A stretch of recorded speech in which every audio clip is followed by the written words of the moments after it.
O capítulo 13 do primeiro livro de Reis nos apresenta uma história intrigante que, à primeira vista, pode nos parecer estranha e até mesmo um tanto perturbadora.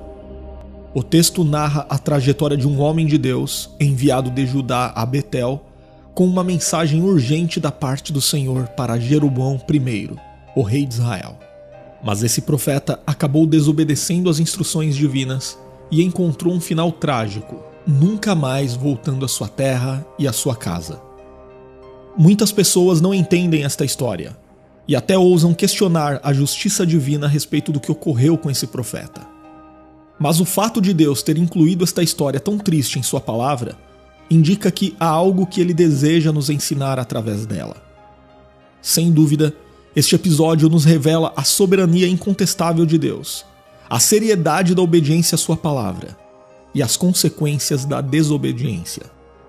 Na verdade, a história deste profeta anônimo nos ensina que a obediência a Deus não é negociável e nem deve ser influenciada por vozes externas, por mais convincentes ou autoritárias que se apresentem. E neste vídeo, você vai entender tudo o que a Bíblia diz sobre o homem de Deus que foi morto por um leão. Todo esse relato ocorreu num momento crítico da história de Israel. Os dias de glória durante os reinados de Davi e Salomão haviam passado, e o reino estava dividido. Para quem não sabe, após a morte do rei Salomão, o reino unificado de Israel foi dividido em duas partes, devido às políticas opressivas e à insensatez de seu filho, Roboão. O reino do norte foi formado por 10 tribos israelitas, e tornou-se conhecido como Israel, sob a liderança de Jeroboão I, um antigo oficial de Salomão. Já o Reino do Sul, composto pelas tribos de Judá e Benjamim, continuou sob a dinastia davídica, com Roboão como seu rei. Porém, esta divisão marcou um período de instabilidade política e espiritual, com os dois reinos frequentemente em conflito. Embora Jeroboão tivesse a permissão divina para dividir politicamente o reino, já que isto era parte do juízo de Deus contra a casa de Salomão por causa de seus desvios, ele não tinha permissão para dividir a adoração do povo de Israel.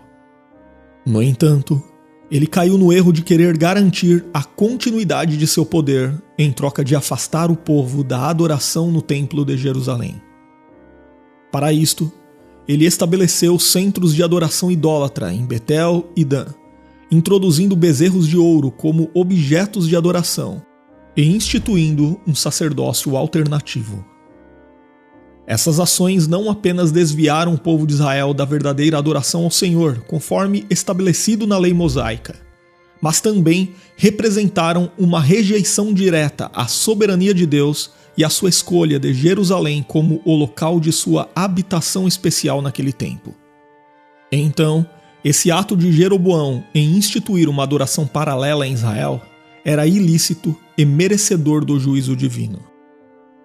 Betel, o local onde o homem de Deus foi enviado para profetizar contra o altar idólatra, é bastante significativo nas páginas bíblicas. Seu nome significa Casa de Deus, e foi lá que Jacó teve sua visão dos anjos subindo e descendo uma escada que alcançava o céu, um encontro que marcou Betel como um lugar de revelação divina. Então, a escolha de Jeroboão por Betel como um centro de adoração idólatra foi, portanto, não apenas estratégica, mas também profundamente irônica, transformando um local onde o Senhor havia se revelado ao patriarca da nação em um cenário de rebelião e apostasia. A missão do homem de Deus a Betel ocorreu exatamente contra esse pano de fundo de desprezo e desafio à autoridade divina. Ele foi enviado para profetizar contra o altar de Betel e condenar a idolatria e a rebelião de Jeroboão. Mas no final, sua própria vida acabou se tornando um símbolo da urgência em ouvir o chamado de Deus, a fidelidade e a santidade. O profeta enviado nessa missão era um servo anônimo de Deus. Seu nome não aparece em nenhum lugar nas Escrituras, e qualquer tentativa de identificá-lo é inútil. Mas isto não tem importância, e o fato de Deus escolher um mensageiro anônimo para enfrentar um rei não causa estranheza a todos aqueles que sabem que frequentemente Deus usa os pequenos e desconhecidos para cumprir seus propósitos soberanos, demonstrando assim que o poder e a autoridade verdadeiros residem não em posições humanas de influência, mas na obediência à palavra de Deus. Ao chegar a Betel, o homem de Deus não apenas profetizou contra o altar idólatra construído por Jeroboão, mas também anunciou um sinal imediato de sua veracidade. Ele disse que o altar se racharia e as cinzas que estavam sobre ele seriam derramadas. Este ato simbólico era mais do que um julgamento contra a idolatria praticada, mas também uma declaração profética do inevitável declínio espiritual e político de Israel sob a liderança de Jeroboão. Enquanto o homem de Deus profetizava contra o altar em Betel, outro evento extraordinário ocorreu. O rei Jeroboão, confrontado com a ousada condenação de seu altar idólatra, estendeu sua mão contra o homem de Deus, talvez em um gesto de ameaça ou comando para prendê-lo. Este ato de agressão contra o profeta não passou despercebido aos olhos do Senhor. De maneira imediata e sobrenatural, a Bíblia diz que a mão que Jeroboão estendeu secou, e ele se tornou incapaz de movimentá-la. Esse sinal miraculoso serviu como uma manifestação tangível do poder de Deus e uma advertência contra aqueles que se opõem à sua vontade e aos seus mensageiros. Este incidente reafirmou a autoridade do homem de Deus e a verdade de sua mensagem. Também demonstrou a misericórdia e a soberania de Deus em proteger seus servos. Então, Jeroboão, humilhado e assustado, pediu ao profeta que orasse ao Senhor para restaurar sua mão, e misericordiosamente Deus ouviu aquela petição. Embora Deus não tenha o culpado por inocente, a Bíblia diz que ele é tardio em irar-se. De fato, muitas vezes Deus mostra misericórdia mesmo àqueles que se opõem a ele, e isto, sem dúvida, também é um chamado ao arrependimento. Na mensagem entregue pelo homem de Deus ao rei de Israel, havia também uma profecia muito impressionante sobre um evento futuro que ocorreria 3 séculos mais tarde. Ele profetizou o surgimento de um rei chamado Josias, que nasceria na casa de Davi. Este rei, diferentemente de Jeroboão e de muitos que o seguiram, faria o que era correto aos olhos do Senhor.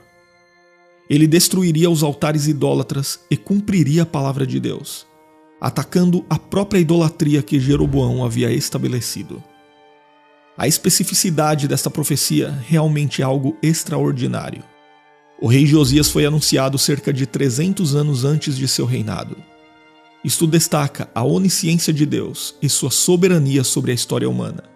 E o cumprimento desta profecia é um testemunho poderoso da fidelidade de Deus à sua palavra e de seu plano redentor que se desdobra através das gerações. A missão daquele profeta estava sendo cumprida com êxito, mas infelizmente ele não vigiou. Deus o havia instruído a não comer pão, não beber água e não retornar a Judá pelo mesmo caminho que tinha percorrido ao ir a Betel. A princípio, o homem de Deus se mostrou disposto a seguir essas ordens. O rei Jeroboão até convidou o profeta a ir ao seu palácio para que ele pudesse presenteá-lo, mas o profeta recusou de forma veemente a hospitalidade do rei. Essa ordem para que o profeta não aceitasse a hospitalidade de ninguém em Betel provavelmente tinha o objetivo de servir como um sinal de reprovação do que acontecia em Israel. Além disso, essa ordem representava a separação do servo de Deus das influências corruptas e da comunhão com aqueles que se desviaram da verdadeira adoração. Porém, a sequência dos eventos que segue a missão do homem de Deus em Betel é tanto uma advertência quanto uma lição sobre a fragilidade da fidelidade humana e a gravidade da desobediência. A queda do homem de Deus ilustra dolorosamente como até os mais fiéis podem falhar em seu compromisso com o Senhor, diante de enganos e tentações. Quando já estava retornando a Judá, após ter profetizado contra o culto idólatra do rei Jeroboão, o homem de Deus acabou sendo enganado por um velho profeta de Betel. A aparição desse profeta idoso de Betel marca um ponto de virada na história. O texto bíblico descreve que esse homem ouviu falar das ações do homem de Deus e, por razões não totalmente explicadas nas Escrituras, decidiu trazê-lo de volta à sua casa, contrariando as instruções divinas dadas ao homem de Deus. Em outras palavras, o profeta de Betel soube das restrições divinas que foram impostas ao profeta de Judá e saiu ao seu encontro para enganá-lo.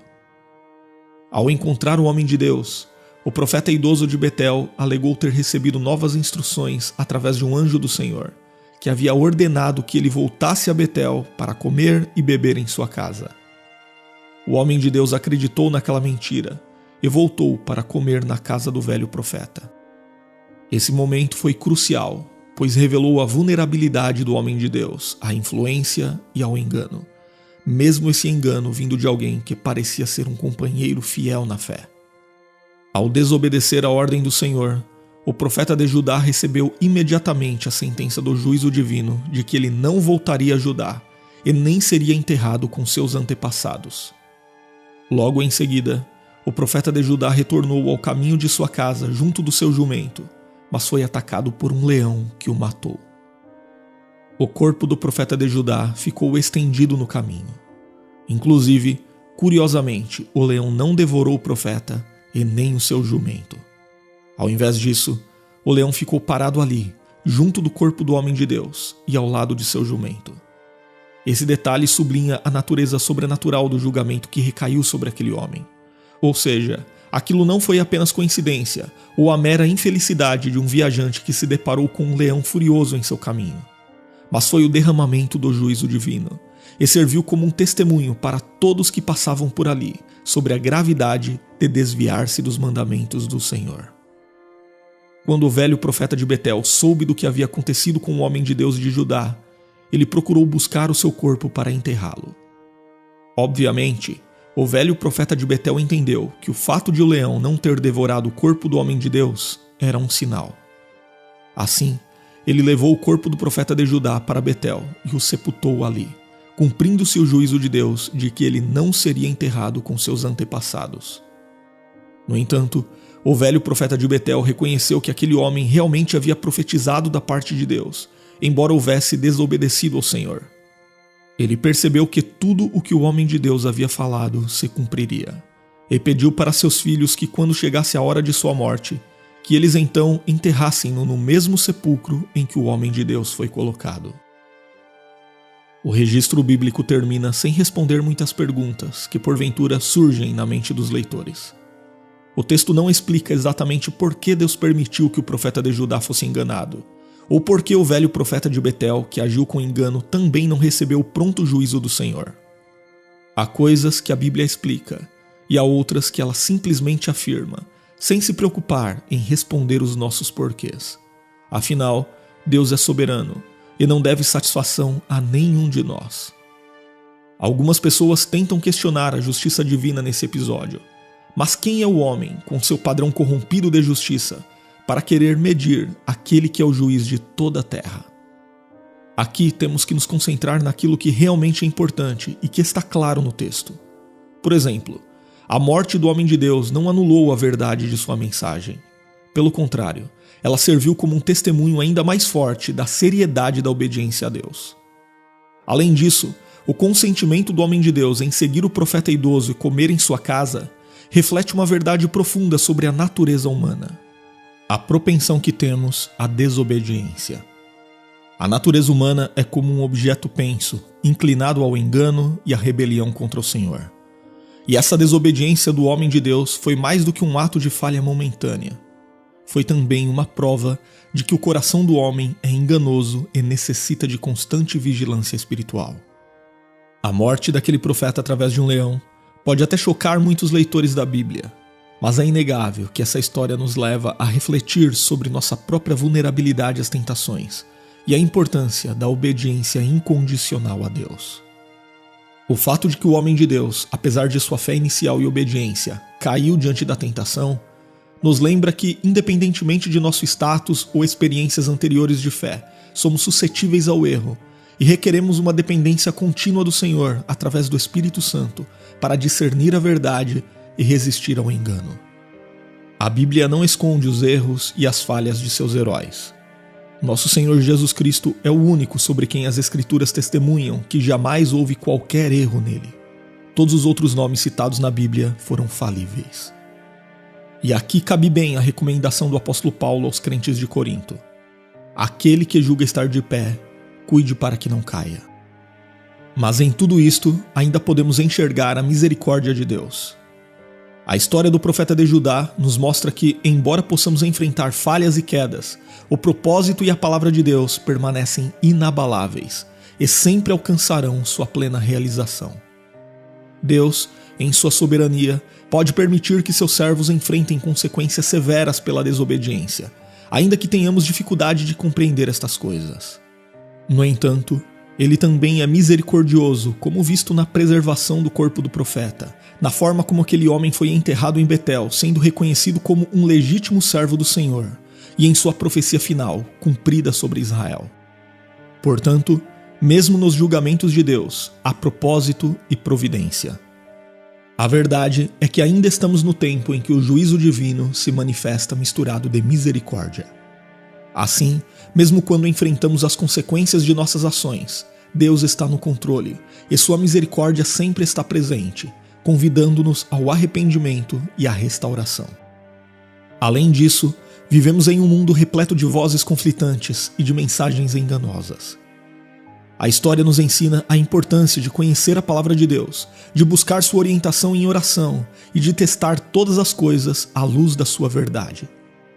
A fidelidade à palavra de Deus e o compromisso com a sua vontade devem ser a marca de nossa vida cristã, protegendo-nos dos enganos que buscam nos desviar do caminho da retidão. E aqui há um alerta urgente para nós. Perceba que o homem de Deus de Judá foi enganado por um profeta experiente, que afirmou ter recebido uma ordem de Deus através de um anjo. Isso nos ensina que temos de estar prontos a identificar o engano mesmo nos lugares mais improváveis. Dificilmente alguém tentará nos enganar dizendo ter recebido uma palavra de Satanás, mas frequentemente tentarão nos enganar usando falsamente a palavra e o nome de Deus. Sobre isto, o apóstolo Paulo também nos alertou que ainda que um anjo do céu nos anuncie um outro evangelho, que seja anátema. E por fim, a história desse profeta anônimo também nos chama a uma obediência incondicional e completa a Deus. Aquele homem havia cumprido com êxito a ordenança divina, até que desobedeceu quando já estava voltando à sua casa. Isto nos ensina que obedecer parcialmente ainda é desobediência aos olhos do Senhor. Somos chamados a seguir a Deus completamente, confiando em sua palavra acima de todas as outras influências ou persuasões. E a boa notícia é que temos o Espírito Santo para nos orientar e nos guiar em toda a verdade. Meu desejo é que esta mensagem nos leve a uma maior fidelidade e a um compromisso renovado com um Deus que nos chama, nos usa e nos redime em sua soberana graça e misericórdia. Agora, escreva nos comentários se você já conhecia essa história do profeta que foi morto por um leão e quais lições você consegue tirar dela.